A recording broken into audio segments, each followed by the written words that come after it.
1.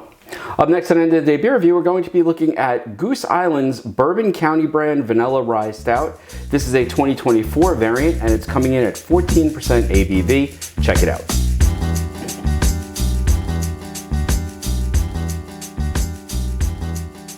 Hi everybody, it's Rich and welcome back to End of the Day Beer Review, and today we are looking at our second Goose Island offering for 2024. This is the Goose Island Bourbon County brand Vanilla Rye Stout, and it says that it is a rye stout aged in rye whiskey barrels with Madagascar vanilla beans.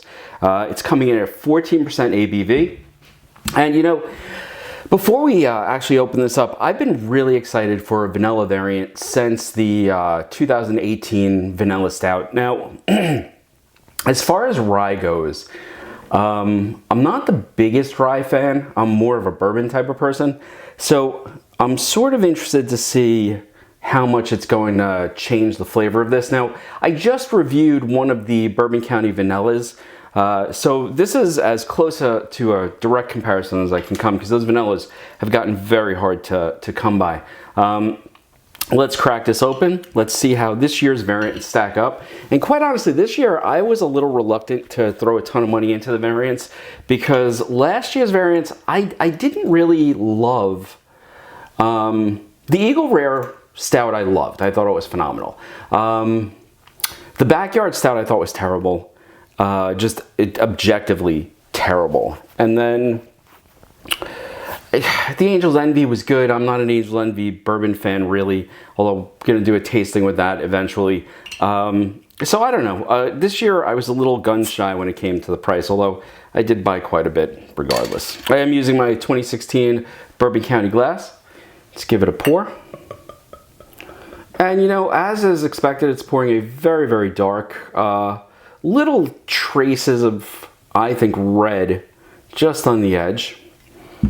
Now,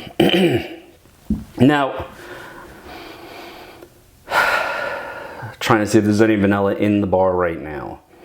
I'm not getting any. So let's give this a taste. Well, first let's give it a nose.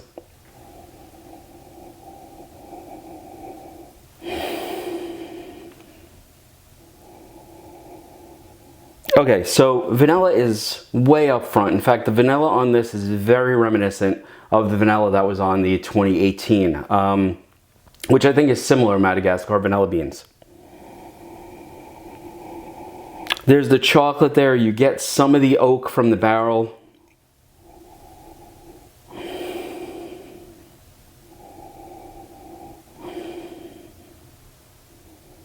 Okay, this is gonna sound weird. If you ever go to a Ben & Jerry's, especially in a shore town, there's this sugary sort of sugar cone smell to it.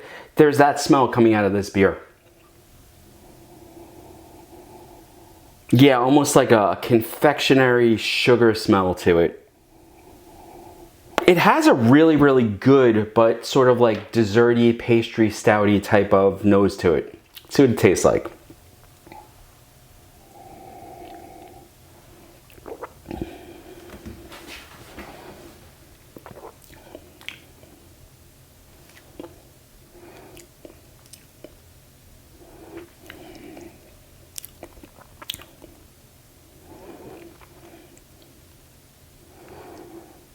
Okay, first off, it's hot. There's burn going right down, right into the stomach. The alcohol is very prevalent in this. What else? What else? What else?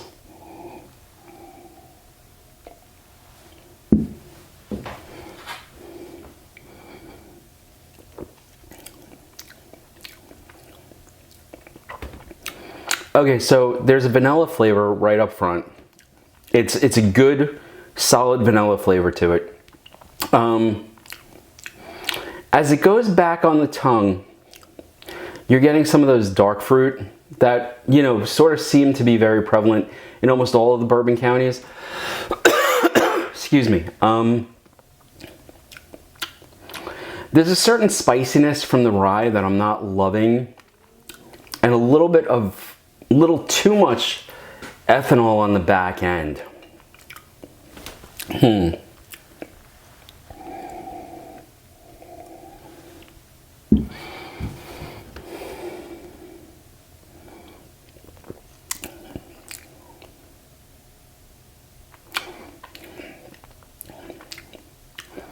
there's also just a hint. There's a hint of cherry in there. Maybe that's coming out of the bourbon barrels.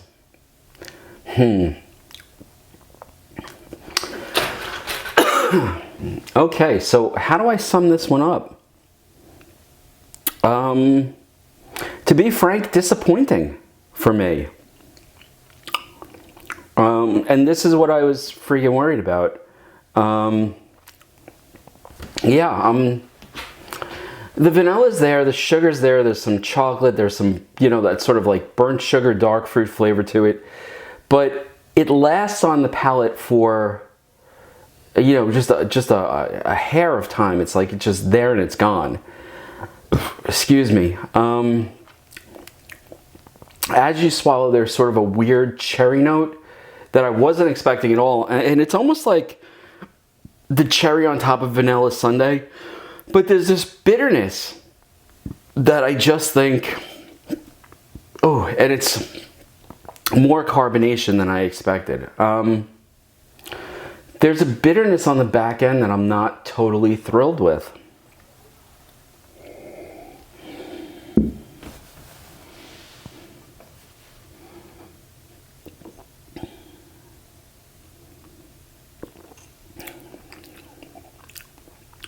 You know, that's what's missing. The sweet note.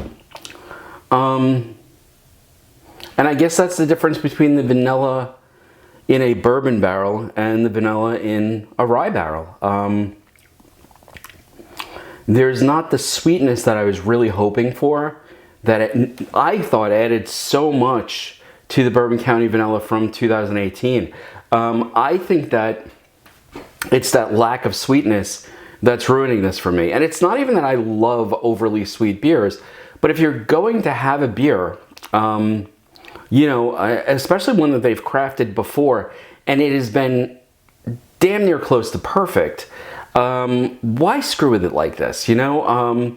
I have to admit, like, I am really, really disappointed in this. One, I think the carbonation is overdone in a lot of ways, especially as it goes down. Two, the alcohol is really prevalent. There's a serious burn to it. And look, we've had beers in this bar, you know, up in the 20% range, 22 I think was the highest. And not to mention, like, you know, this is not just a beer bar. We do a lot of whiskey stuff here too. And I have to say, like, it is just so over the top as far as the alcohol burn goes. Now, could this mellow in a couple of years? It could. And it may turn into a beautiful beer then. But right now, I feel like, just like with the base, it's a little underdeveloped. And quite frankly, for $25 a bottle, which is what I think I spent on this, was $24.99 a bottle. I'm not sure I'm going to pick up any more. I have 2 to cellar, and I think that's it. And normally with a variant that I like, I'll go out and buy as much as I can and put it back because the variants are normally really good. This is just a consistent alcohol burn and none of that enjoyable sweetness sitting on the tongue that, you know, I expected from this particular variant. So I have to say, a little disappointed in the 2024 vanilla Rye Stout. Does that mean that you shouldn't try it? No. I mean, don't get me wrong. If you're at a bar and you can spend $10 and get a pour of this, do that first before you go and commit to the $25 to the bottle. But, you know, is this one that I would go out and buy a case of? Absolutely not. No, not at all. Am I glad I have the 2 to cellar? I am, because we'll see how they turn out in a year or so. But right now, I have to say, like, this is one of... It's not bad. You know, like last year I thought the Biscotti Stout was just bad. And the year before I thought the Biscotti Stout was just bad. And then last year I thought it was the Backyard Stout that was just bad. This, I think, is this year's stout that I'm not too pleased with.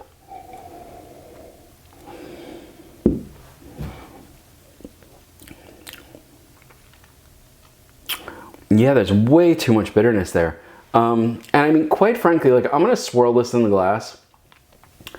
Goose Island does not normally have this much carbonation. Normally it's flat and clear and you can see your reflection in it. Now, This does have a tremendous amount of viscosity. It's clinging to the glass, but the flavor does not cling to the inside of your mouth in any way.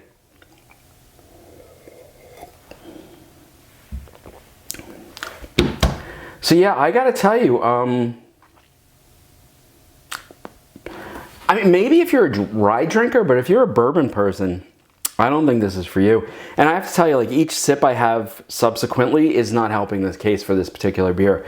It's just sort of not good. And that's really disappointing. Now, will I dump a $25 beer? No, I'll probably stopper this and give it to one of my friends and let them finish it. But quite frankly, like, am I gonna finish this? No. And do I feel like I wasted 25 bucks on this? Yeah. I guess this is this year's fail for me. And that is the, unfortunately, the Bourbon County variant, you know, Goose Island's Bourbon County Vanilla Rye Stout. It just does not do it for me. And quite frankly, normally, even the ones that in the past I haven't loved, I've been able to say that they taste like they're well crafted, and there's something there.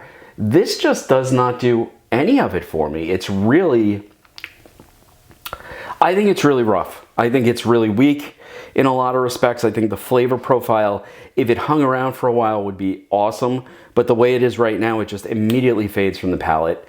And above all, I think that the alcohol burn on this is unnecessarily harsh, which, you know, like, yeah, I'm really bummed out about this. I'm very, very glad that I recently reviewed the Bourbon County Stout Vanilla variant from 2018, because I really did need to refresh myself on how good that particular beer is. And with that in mind, that leads me to the conclusion of how poorly I think this one was done. Anyway, folks, that's the end of my review on this one. I hope you enjoyed it. I'm sorry if it's a little disappointing. Should you go out and try it, I'd get a pour first if you could, and after that, yeah, if you want to buy the bottle, go for it. Normally, there would be one each year that I have to go out and get a bunch of. Last year, it was the Eagle Rare. The year before that, it was the Sir Isaac's. The year before that, it was the Cola. And then there's one I just don't get ever again. And I got to tell you, this is the one for me. I think this variant is sort of weak, and I think it could have been done better. Anyway, folks, if you enjoyed the review, or if you disagree with the review, love to hear you know, your comments down below. And we'll be doing, what's the next one on the list? The Macaroon Stout. And after that, the Bardstown. So keep an eye out for those. Those reviews will be coming, and I'm sort of excited to check those beers out. Anyway, folks, I'll catch you later. Have a good one. Cheers. It's just so sad.